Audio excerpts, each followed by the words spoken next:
guys and speak to the guys. Today, if I can, I want to tell you a story that happened with me and with my Rebbe. My Rebbe is magical to me. My Rebbe was Nifter, passed away this year, and is one of the most important people in my life. And I want to share a story that I had with my Rebbe, and I want to bring out a point to everybody here. The story goes back. This story happened about 32 years ago. This story happened. And my Rebbe was the Rosh Yeshiva of the yeshiva I went to. He was the head of the yeshiva. And by this point in his career, 32 years ago, he was not involved day to day in the yeshiva. He had built the yeshiva. It was his place. But he was not involved day to day. One Shabbos a year, he took over the yeshiva. The whole yeshiva would go on a retreat. They'd go to the mountains. They'd go to a hotel. And my Rebbe took over the yeshiva. The whole yeshiva looked forward to that Shabbos. My Rebbe would speak. My Rebbe had a beautiful voice. He would sing. We had question and answers with my Rebbe. It was like a Shabbos that was all about my Rebbe, that Shabbos, once a year. We looked forward to that. Shabbos was magical. We played ball Erev Shabbos. On Shabbos we sang. And we just had a beautiful Shabbos with my Rebbe. And we looked forward for months to that Shabbos. It's interesting. It was about now. It was always about Shavuos. Sometime either before Kabbalah Satire or right after. Usually before. The Shabbos was about now. This went on every year. I only chap now that I'm getting older that my Rebbe also looked forward to the Shabbos. This was his Shabbos. In front of hundreds of people. It was a big high school and base medrash. My Rebbe would lead Fabrang with everybody. It was a huge Shabbos for him and a huge Shabbos for us.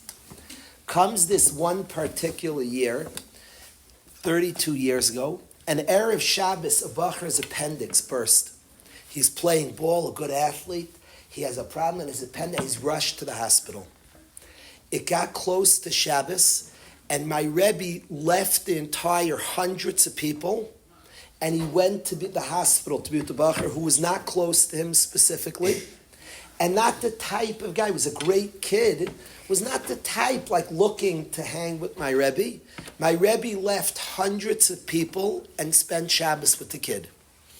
Now you have to understand, this was the one Shabbos of the year. The whole yeshiva was looking forward, and he was looking forward, and he said bye, and he went with the Bacher. Now he could have asked anybody. My Rebbe could have asked any Beis Medrash guy. There were other Rebbeim there, and this is his Shabbos. And my Rebbe left.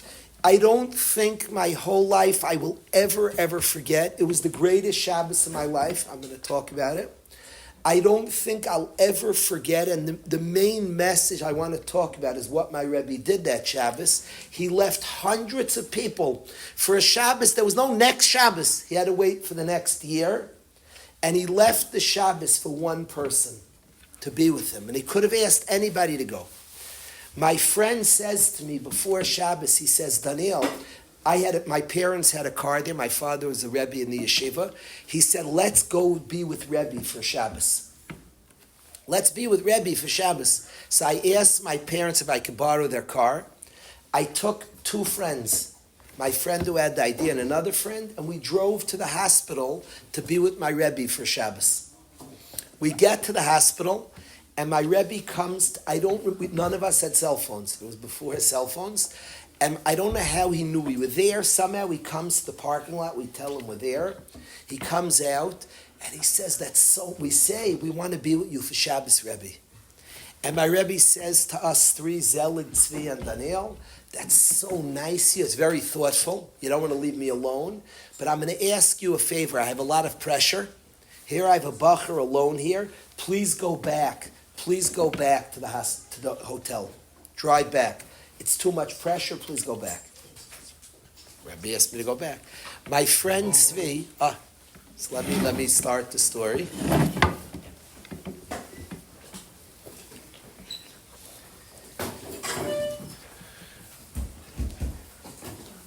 Thank you so much for coming. I'm gonna rewind a little the story.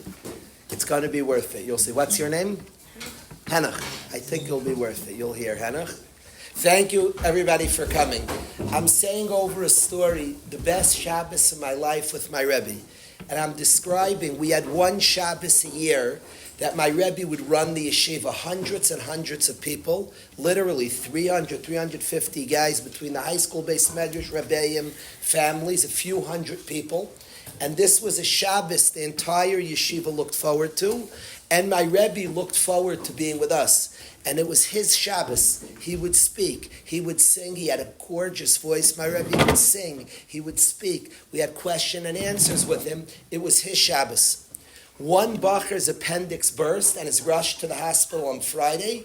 My Rebbe left the entire Shabbos and he said bye to everybody and went to the bacher to be with him for Shabbos. My friend Tzvi Muller says to me, Daniel, let's go be with Rebbe for Shabbos. Let's not leave him alone. So I asked my parents to borrow their car. My father was a Rebbe in the yeshiva. We go over to the hospital, and my Rebbe meets us in the parking lot of the hospital, and he says, I'm so touched that you came here to be with me for Shabbos, but if I could ask you, please get back to the hotel.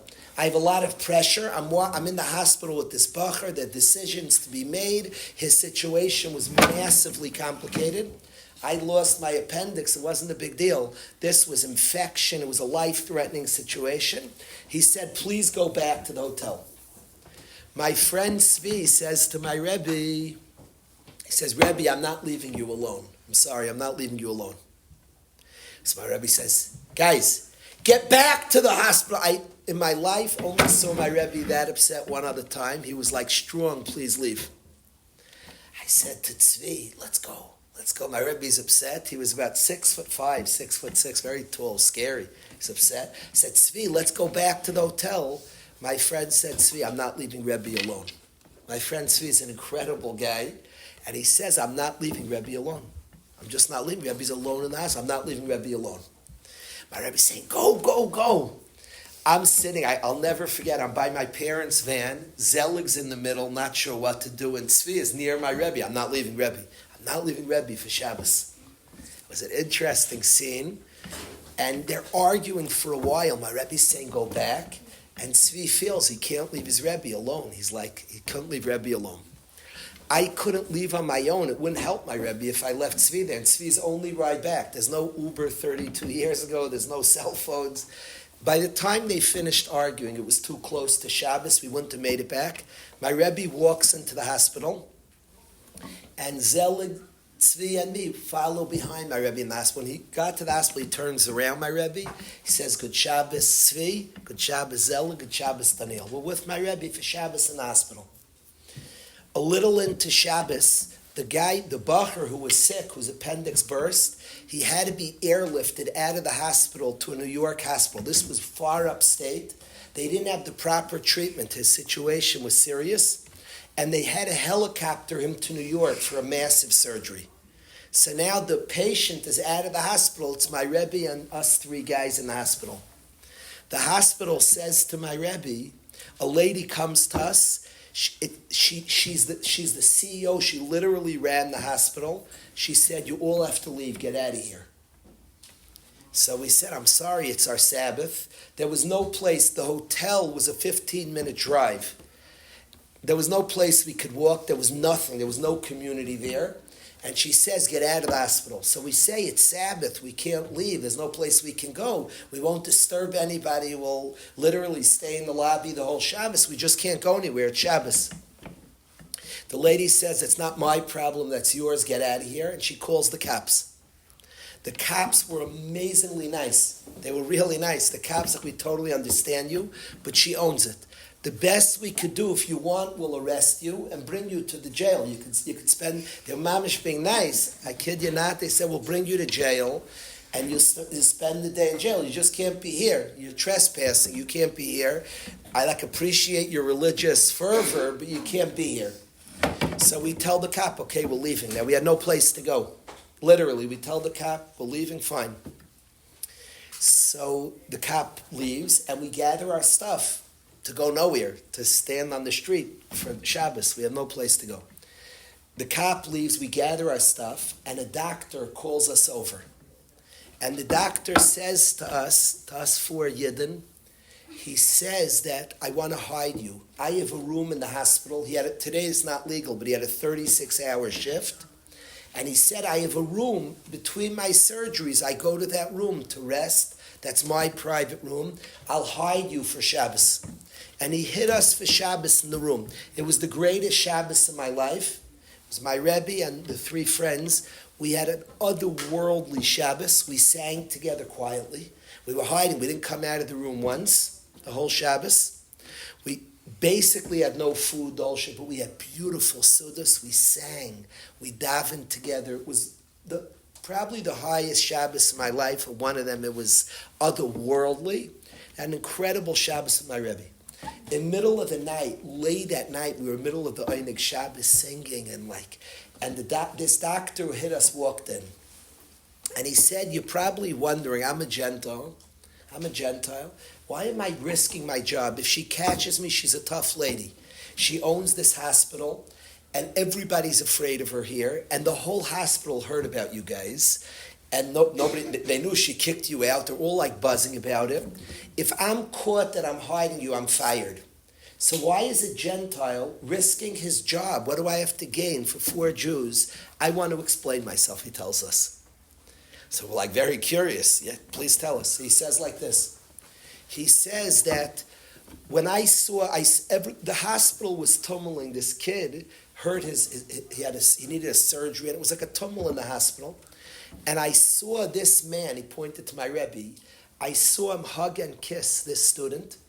And I said to the other doctors, did you ever see a more loving father in your life? And somebody knew, said that's not the father, that's his principal. And he said, I lost my mind that a principal can care so much about a student. He said, I told myself that if I could help these people, I will. And then I heard you were thrown out of the hospital. I said, if there's a principal who can care so much about a student, I'm going to risk my job. The guy risked his job, and he hit us for Shabbos. And it was a Shabbos that I could talk for hours. I'm not going to about the Shabbos. I want Shlomo and Yehuda to sing and Eitan to sing for the Chevra. I could talk about the Shabbos for hours. I want to say one thing to every boy and girl here. I want to say to all of you here that my Rebbe changed my life with that Shabbos. I learned things, crazy stuff that Shabbos. He told us Torah and amazing things. But the best thing I learned, Reb John, over that Shabbos, the best by far, is my Rebbe left hundreds of people, to be with one guy. Hundreds of people.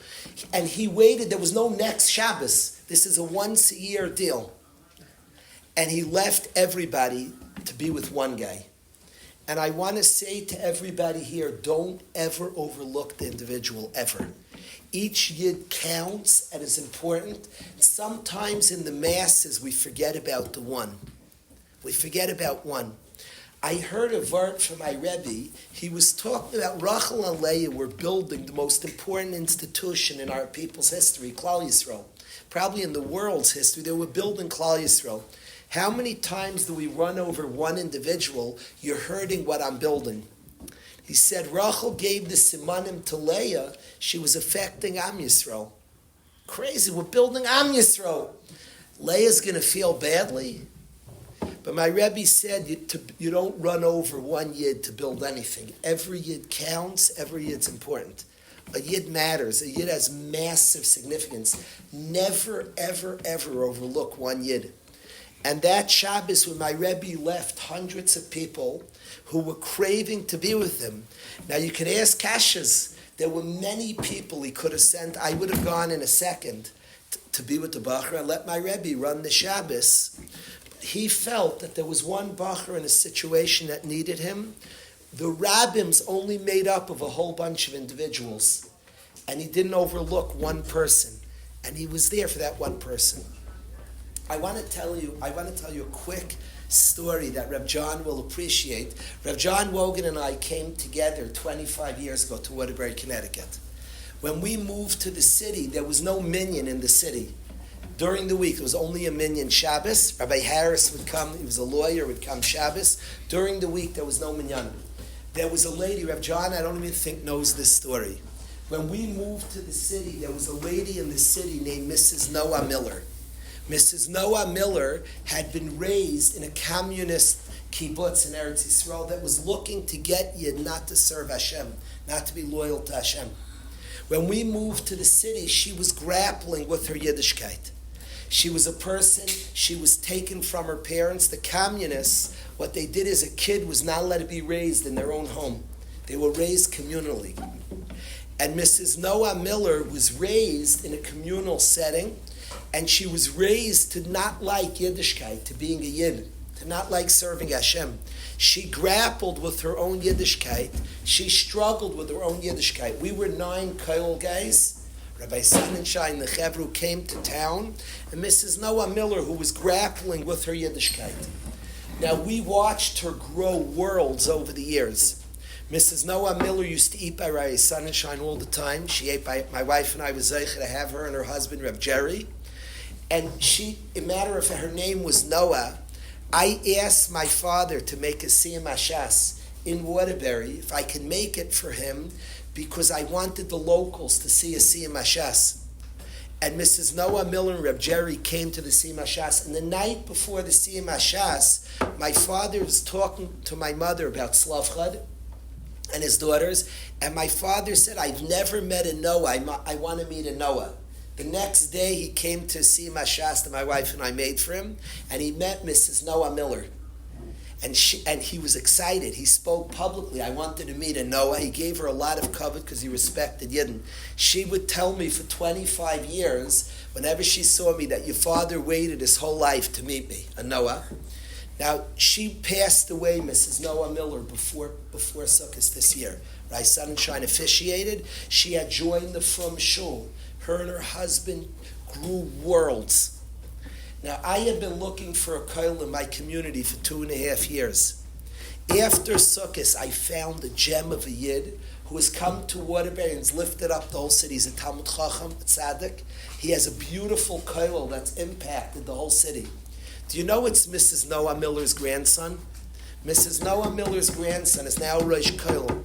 She, who was raised in a communist kibbutz, her grandson's now Rosh Koil, impacting the whole Waterbury. And what I want to say to everybody here is never overlook one Yid, never. None. Everybody counts. There's certainly in your class, in your community, in your family, don't overlook. There are no extras in our people. It's the story of our people thinking about hostages. We have no extras.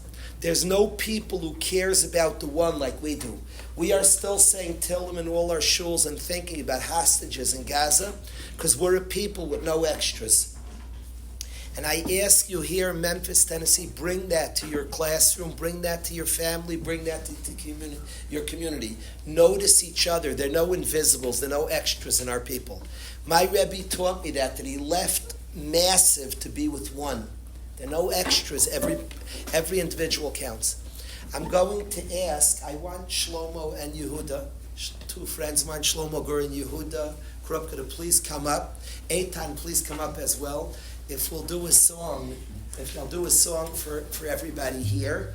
But this is the message that I want to impart to everybody here, the importance and to bring it to our own lives. Don't overlook any Yid.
They're going to do a song about the preciousness of every single yid.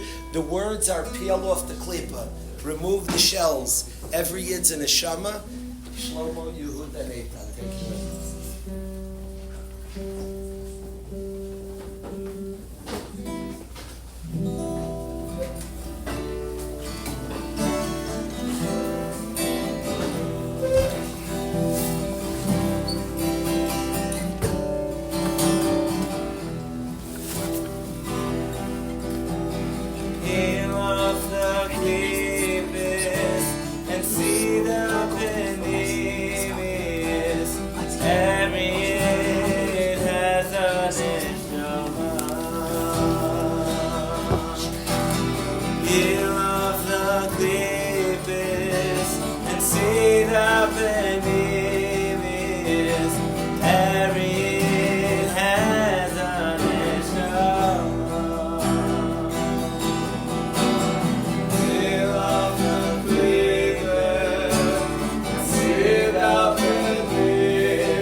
What the schedule is. There a time that maybe they should do Tati My King?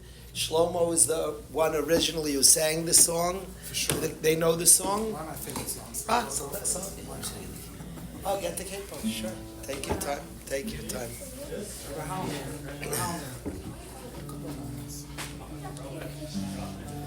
Shlomo and Yehuda have gone around since last Simchas Torah.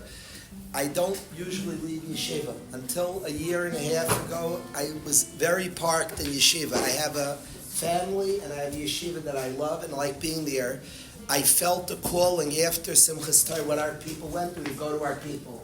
Shlomo and Yehuda sang and played for thousands of Yidden. No exaggeration, maybe tens of thousands of Yidden. It's something that we want to do. And we've gone around to different communities, and we're here, our people. It feels to me we have to unite. That's an organic response to difficulty. We are more united and working to be more united as a people. The preciousness of every Yid. So I'm going to ask, I appreciate tremendously that Shlomo flew out here. He's a busy guy, running a lot in Yeshiva Yehuda's a busy guy. And we've become very close friends with Eitan here, Baruch Hashem. And I thank Shlomo and Yehuda tremendously. Nachum Wolf as well, who arranged a lot of this trip. And the one who organized everything, Reb John Wogan, a friend, a very, very close friend. I really want to meet everybody. What's your name? What's your name? Yes. Tila, I'm honored to meet you, Tila. It's an honor to be with you, Tila. What is your name? Yes. Aryeh. Aryeh, I'm honored to meet you, Aryeh. What grade are you in, Aryeh? 6. Thank you for having us, Aryeh. Son. What? Really? Oh, our families are friends for generations. My mom and your grandmother. Oh, wow, okay. Honor to meet you. Thank you to everybody here for having us. Without further ado, back to my king.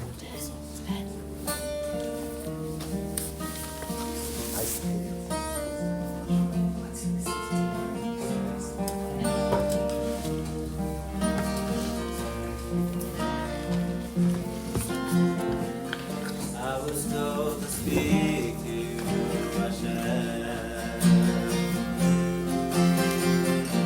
Maybe you can tell me who I am.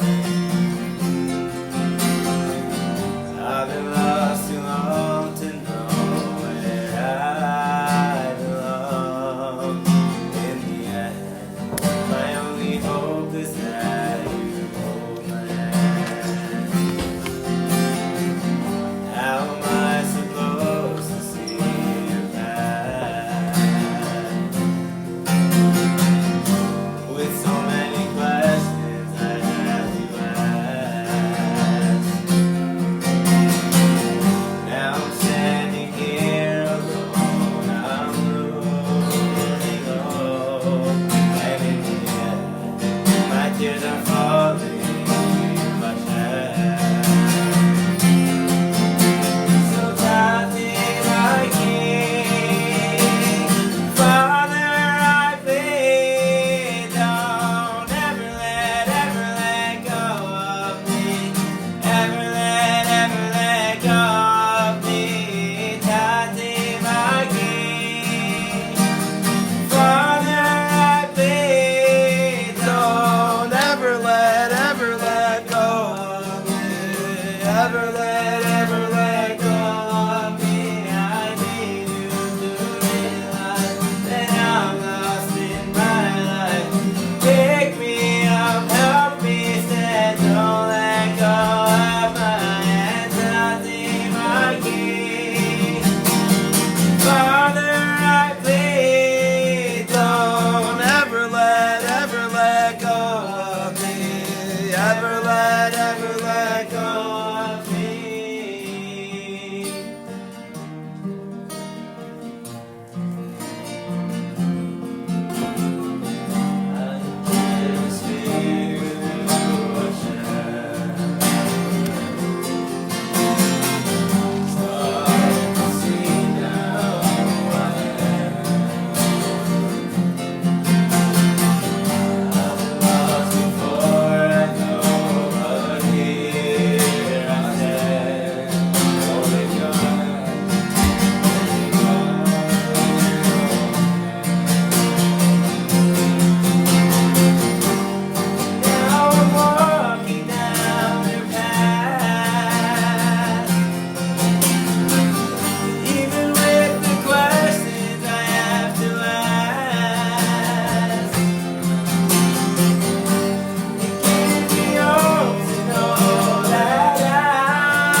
daven mincha now.